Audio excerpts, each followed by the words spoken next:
Hello everyone, this is your educator Mansi Gupta. Welcome to ready for study. आज हम class 10th की social science यानी कि एसएसटी की वर्कशीट करने जा रहे हैं। ये आपकी सोशल साइंस वर्कशीट 44 है और इसकी डेट है 15 दिसंबर 2021। ठीक है स्टूडेंट, तो आपको पता है कि हम आपकी ज्योग्राफी की जो बुक है उसका चैप्टर पढ़ रहे हैं मैन्युफैक्चरिंग इंडस्ट्रीज़। तो अभी तक हम पढ़ चुके हैं कि मैन्युफैक्चरिंग इंडस्ट्रीज़ क्या होती हैं। देन उसके बाद हमने पढ़ा था कि किस तरीके से मैन्युफैक्चरिंग इंडस्ट्री एक कंट्री की इकोनॉमिकल डेवलपमेंट के लिए काफ़ी इंपॉर्टेंट होती है। बेसिकली एक तरीके का ये बैकबोन होती है किसी भी इकोनॉमी की। ठीक है, फिर हमने ये पढ़ा था कि कैसे कोई भी इंडस्ट्री एग्रीकल्चर का कॉम्प्लीमेंट्री होती है। ठीक है, देन उसके बाद हमने क्या पढ़ा था, लास्ट वर्कशीट में हमने पढ़ा था कि कौन कौन से ऐसे फैक्टर हैं जो एक इंडस्ट्री की लोकेशन को अफेक्ट करते हैं। ह्यूमन फैक्टर और फिजिकल फैक्टर के बारे में हम पढ़ चुके थे। ठीक है बच्चे, आज हम पढ़ेंगे क्लासिफिकेशन ऑफ इंडस्ट्रीज। ठीक है, तो देखो क्लासिफिकेशन किस बेस पे होता है, on the basis of ownership. Ownership के बेस पे होता है भाई। ओनरशिप का मतलब होता है कि मालिकाना हक, कौन मालिक है उसका। तो पब्लिक सेक्टर में गवर्नमेंट होती है, प्राइवेट सेक्टर में कोई भी प्राइवेट पर्सन होता है। जॉइंट सेक्टर का मतलब क्या होता है, जहाँ पे पब्लिक और प्राइवेट दोनों मिलकर काम करते हैं। और कॉर्पोरेटिव सेक्टर में क्या होता है ना, आपके इसमें क्या होता है, बहुत सारे लोग मिलकर काम करते हैं। मतलब यहाँ पे कोई एक पर्सन मालिक नहीं होता है, कोई प्राइवेट मालिक नहीं होता है, ना ही गवर्नमेंट होती है। यहाँ पे बहुत सारे प्राइवेट ओनरशिप मिलकर अपनी एक कंपनी चलाते हैं। यहाँ पे लेबर्स भी होते हैं जो मिलकर काम करते हैं। ठीक है, तो कोऑपरेटिव का मतलब होता है ना कॉपरेट करना, सहयोग करना। ठीक है, तो कोऑपरेटिव इंडस्ट्री आपको ऐसे याद करना है, राइट। देन आपका है अकॉर्डिंग टू देयर रोल।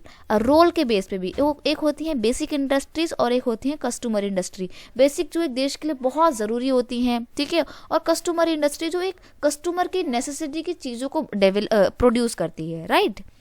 फिर है आपका on the basis of capital investment. Capital investment के बेस पे भी हम आपके इंडस्ट्रीज को 2 पार्ट्स में डिवाइड करते हैं। एक होता है स्मॉल बेस्ड इंडस्ट्री और एक होता है large scale industry.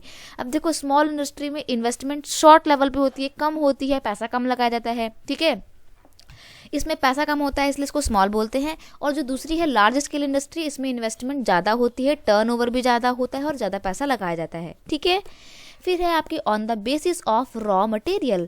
Raw material के बेस पे भी हम अपने इंडस्ट्री को 2 पार्ट्स में डिवाइड करते हैं। एक होता है एग्रो बेस्ड इंडस्ट्री और एक होता है mineral based industry.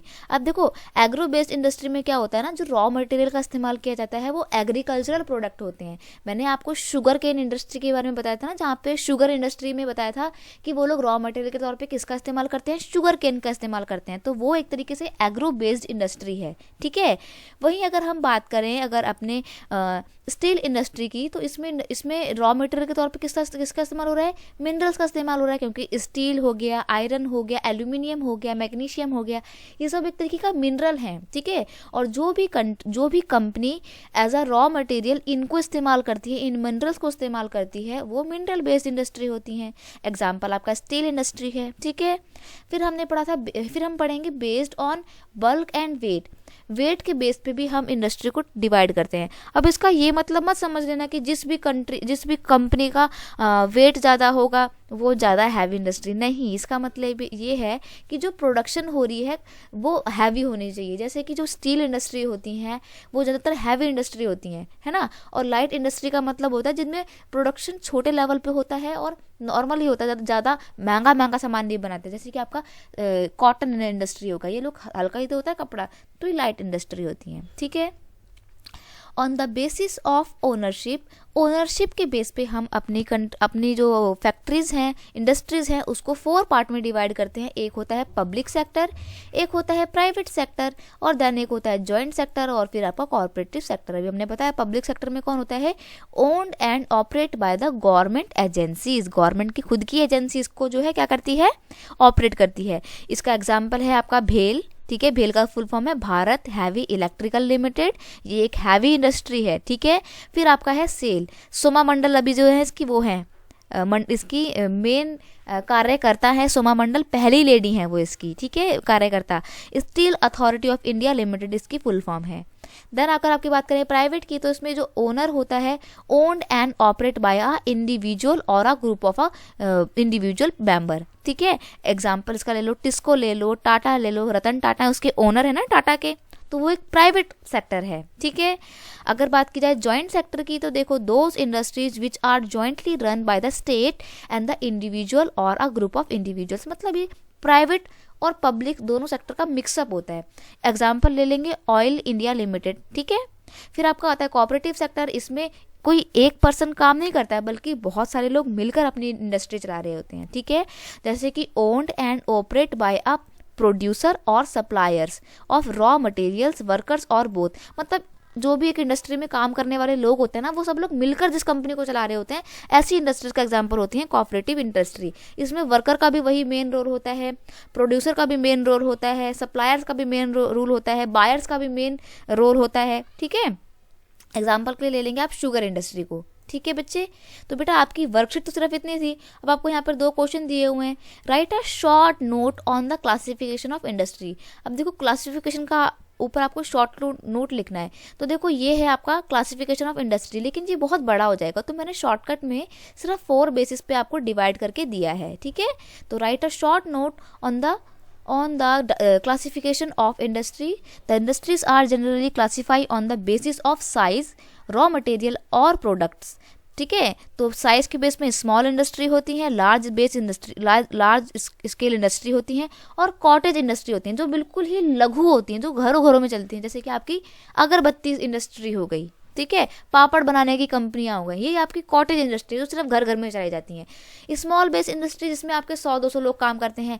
Large scale industry में होते हैं आपके काफ़ी बड़े मात्रा में लोग काम करते हैं, 1000-2000, जैसे कि टाटा हो गई आपकी, ठीक है। टाटा तो बहुत बड़ी इंडस्ट्री है आपकी। अगर बात की जाए on the basis of raw material, तो रॉ मटेरियल के बेस पे हम अपने इनको जो है 5 टाइप्स में डिवाइड करते हैं। आपकी बुक में 3 बताया, लेकिन मैंने यहाँ पे 5 टाइप पे बताया है आपको समझाने के लिए कि 5 कौन कौन से होते हैं। एग्रो बेस पता लग गया, जिसमें रॉ मटेरियल के तौर पे हम एग्रीकल्चरल प्रोडक्ट का इस्तेमाल करते हैं, जैसे कि शुगर केन इंडस्ट्री, ठीक है, सॉरी शुगर इंडस्ट्री।